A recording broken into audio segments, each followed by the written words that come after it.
Hello everyone, দেখো আজকে একটা পার্টি লুক নিয়ে চলে এসেছি। তো বিউটি হালদার আমার খুব কাছের একটা দিদি, অনেক দূর থেকে আমার কাছে আসে সাজতে। শুধু স্বাস্থ্য নয়, পার্লারের সমস্ত সার্ভিসই নেয়। তো একটু ঘোরো দিদি, আস্তে আস্তে ঘোরো ঘোরো ঘোরো, পুরো লুকটা দেখাই। হ্যাঁ ঘোরো। হুম,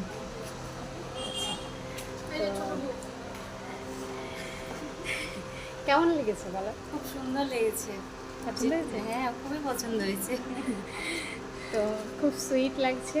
আর একটু নিউডির মধ্যে চেষ্টা করেছি, তো অবশ্যই তোমরা কমেন্টে জানাবে কেমন হয়েছে। আর দিদির মুখে তো শুনেই নিলে। তো চলো, টাটা।